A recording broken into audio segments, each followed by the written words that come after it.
I want to talk about YouTube and what YouTube be like. YouTube be like a girlfriend who's not abusive to you. Like 98 or 99% of the time, she just doesn't notice you. She's not a loving girlfriend. She's not affectionate. You don't get much from her or out of her. Um, but most of the time, she just ignores you. But like every now and then, she just suddenly hits you hard in the face, just smacks you in the face, and gives you a black eye. And you say, "What? What did you do that for?" Um, you know, as you wince in pain and cringe from her her blows that she's rained down on you, and she says, "You used the word faggot 3 years ago." And I didn't like that. I don't like that. And then you say, well, I said it 3 years ago in a video. Yeah. And if you didn't like it then, why didn't you do something then? Why are you doing something now? Well, I didn't notice it. Well, she doesn't say this because you don't really get anything out of her. But basically what she says is, I didn't notice it then. But I'm strategically noticing it now. Ooh, a strike. I'm giving you a strike for a video from 3 years ago. Um, and you know, you see larger creators talking about stuff relating to the vaccine, the big V, all the time. And but you have a video. You have like less than 2,000 followers, uh, and you have a video of a comedy routine, and in that comedy routine, you make a joke.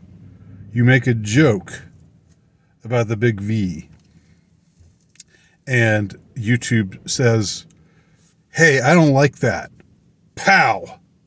Uh, just like an abusive girlfriend, and you say, "Well, what about all these other? Look at this. Why do you let uh, these people with millions of views, get away with it? Don't worry about them. We're talking about you." This is what she would say if she actually talked to you, and instead she only talks to you through these stupid emails where they wag their finger at you and say, now, you've earned a strike. We have to keep our community safe. But it's just arbitrary. They make it sound like they have hard and fast rules, but it's not the case. It's utterly arbitrary. And so it is like somebody, like being in a relationship with somebody, sort of. Um, I've said before, I don't have any love for YouTube, but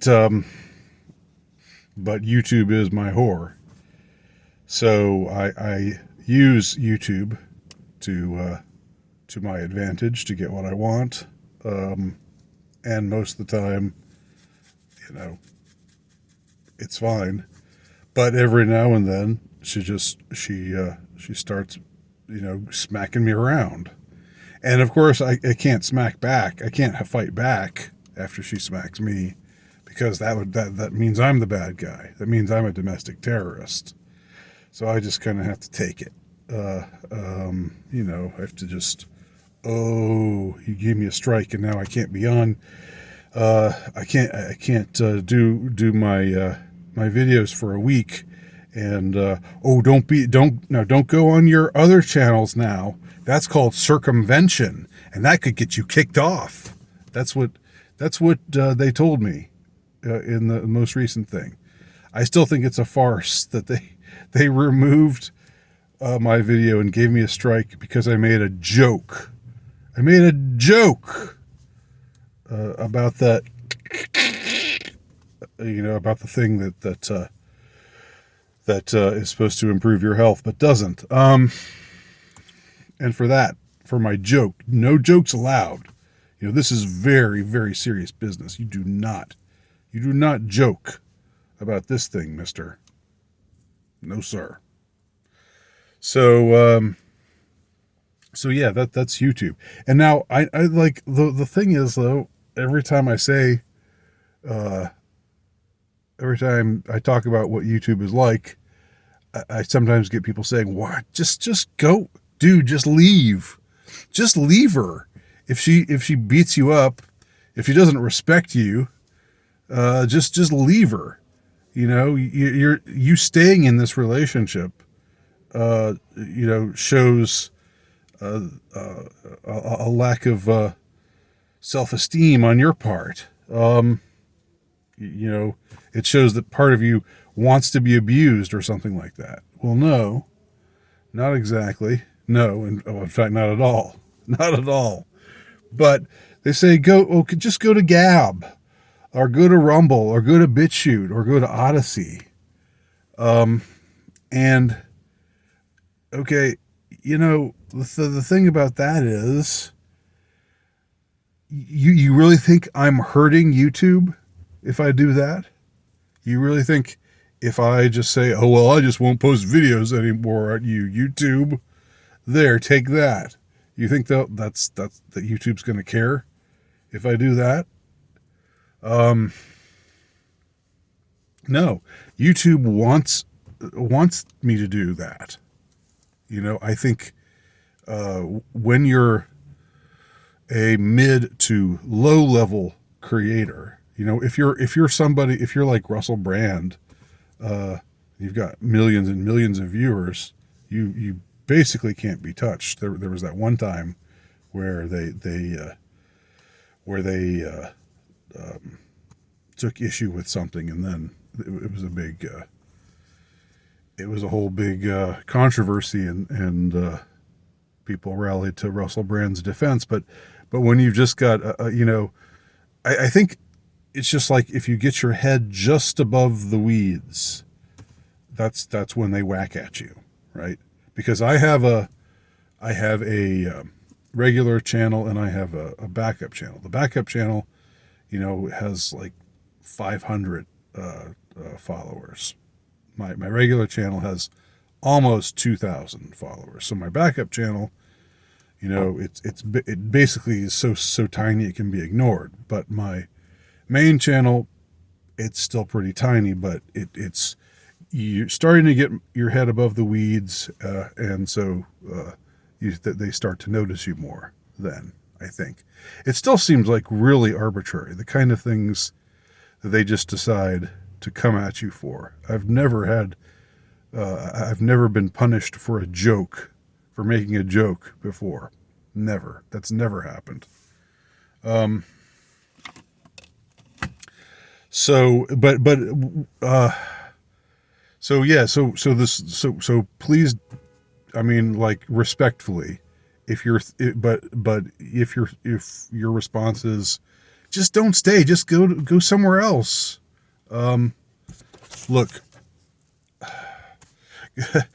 first of all, it's doing what YouTube wants me to do, because YouTube is the place where you're still most likely to encounter people with questing minds. If you go to BitChute or Rumble or those other places, it's going to be people who are already are of a dissident mindset.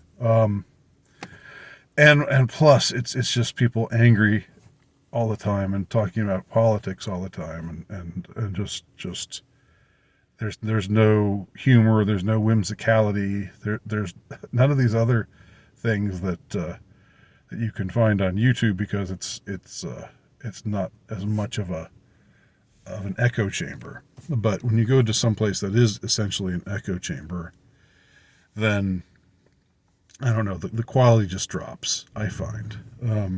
It's great that there's no censorship there, and I'm happy that these sites exist.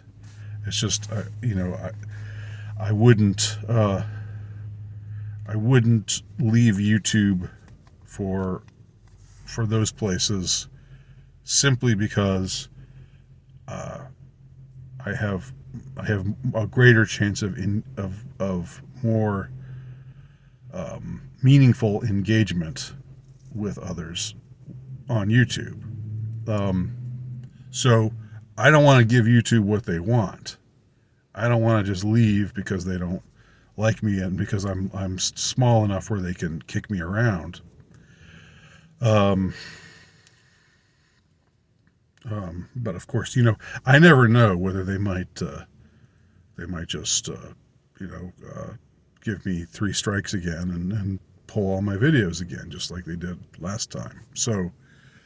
So all this is to say, follow me on Substack, because Substack, I can write what I want, I can say what I want, and I'm